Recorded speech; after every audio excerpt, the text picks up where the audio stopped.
This right here is good stuff for mosquitoes, and it also takes off Sharpie markers. Okay.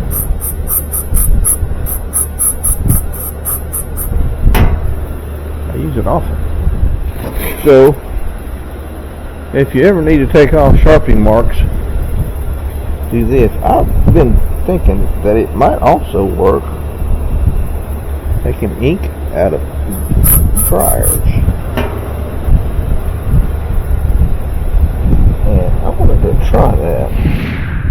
Okay, I think I know what's wrong with this machine, and one of the things that I do frequently, and I should catch myself doing this, is simple repairs. I don't usually film them because I just assume people would know how to repair this, but this estate dryer came in and he says it won't come on.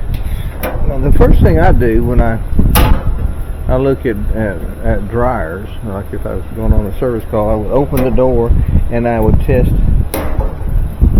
the door switch, and this door switch just slaps around. So I know that at least that the door switch is messed up on this thing. So what we're going to do is change it. But what I want to do is plug it in and test, see if there's any other issue, and maybe the door switch is stuck working, and but I don't think it is. No, I'm pretty sure that the issue here is the door switch. So I'm going to get a door switch and change it. Do I have door switches here? I think I do. Door switches.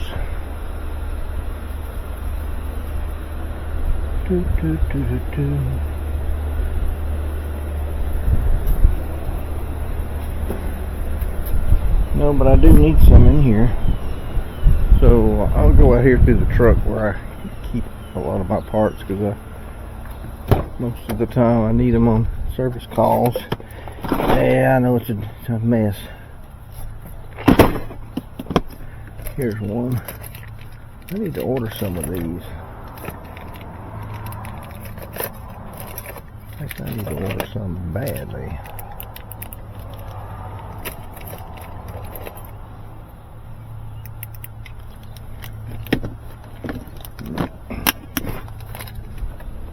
I need to clean that truck out too. Today's trash day, so I'll clean the truck out here in a minute. I'm going to put door switches right there. But anyway, to change the door switch, we need to raise the top of this thing up. The way to do it is you take these two screws out. Now this is an estate dryer made by Whirlpool. If you find a machine with the lint filter on the top in this right hand corner like this, chances are Whirlpool made the machine. So it would use a Whirlpool part.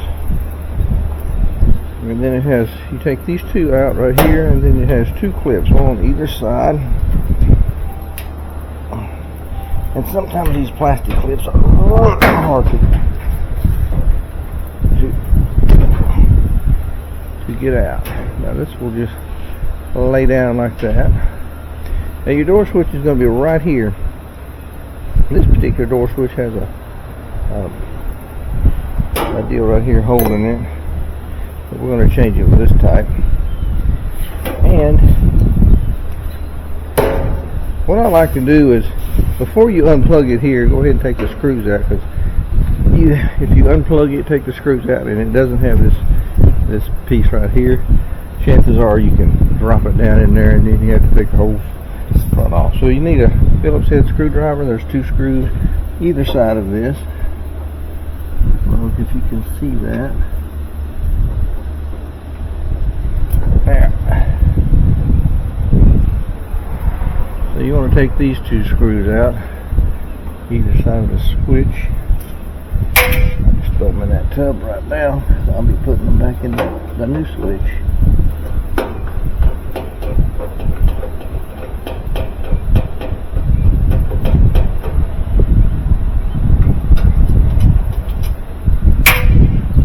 Alright, so now we can pull this out. And this is an older dryer that has this type of door switch on it. You can see this just flaps around. No good.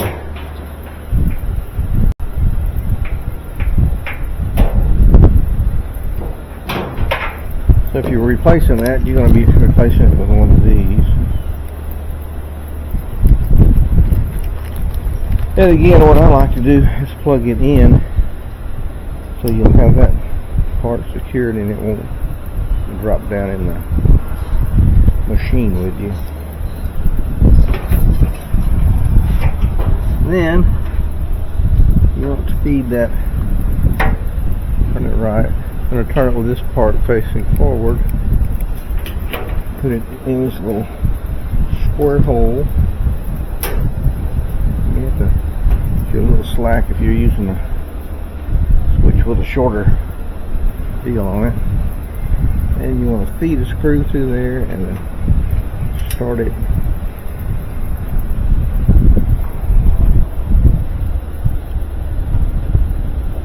Get it started in this switch. A couple of turns on that. And then feed it to this other one. Put a couple of turns on it. So now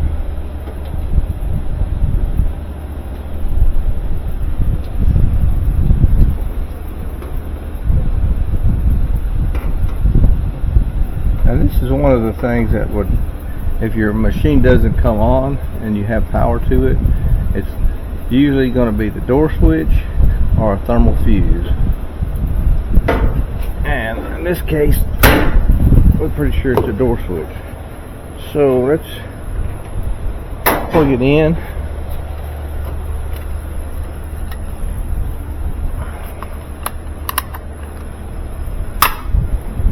And what I want to make sure it's plugged in secure and not in the way of this drum. And we got it. We can push the button. And look at there. That's what it was. The door switch.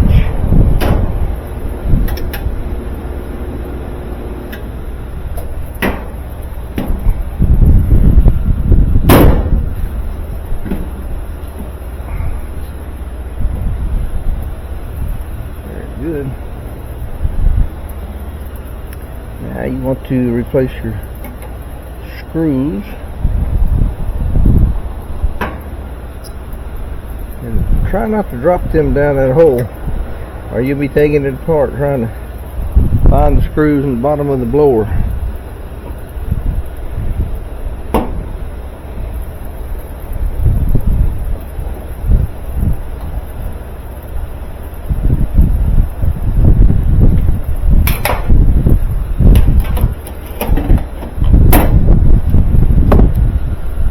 Now before I turn this back to the customer,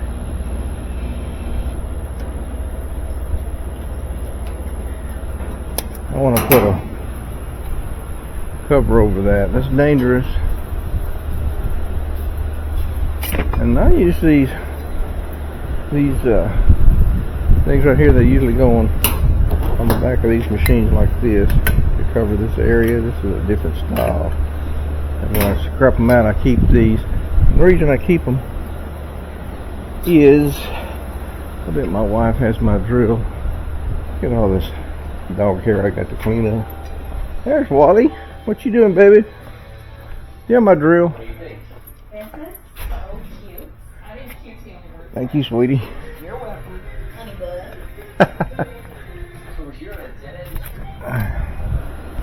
Take an 1/8 inch bit.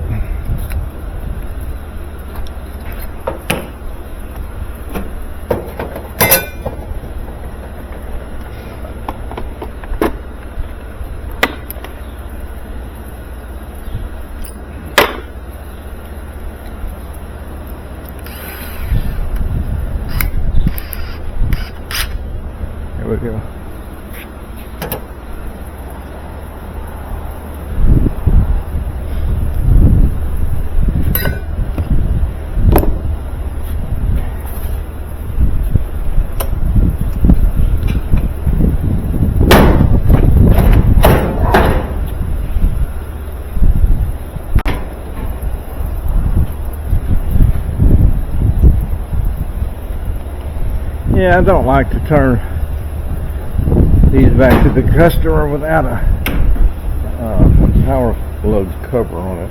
And the neat thing is these things will fit right here, and it'll cover that power load perfectly.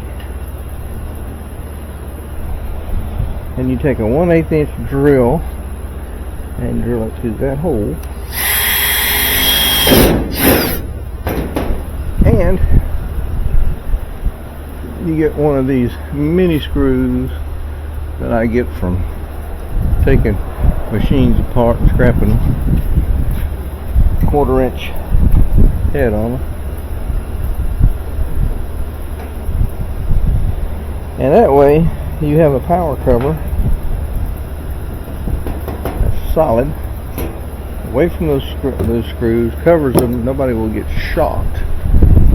And if you're running a shop, keep a lot of zip ties, because it's a lot easier to transport these machines if these power cords are tidied up and out of the way, like so.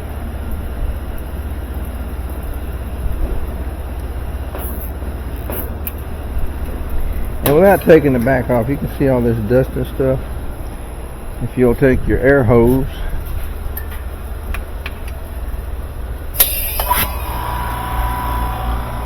and just kind of blow all this stuff off of it.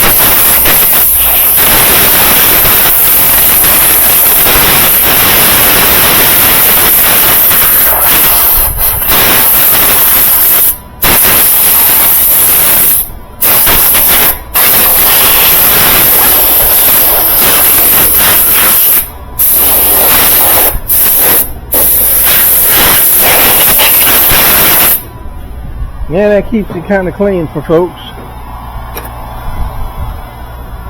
Now all we need to do is write this fellow a ticket and set it out here where he can pick it up, and you're ready for the next one.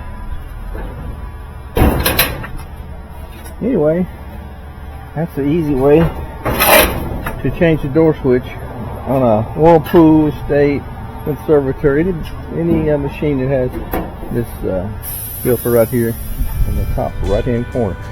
Thanks for watching. Give me a thumbs up. Check this out.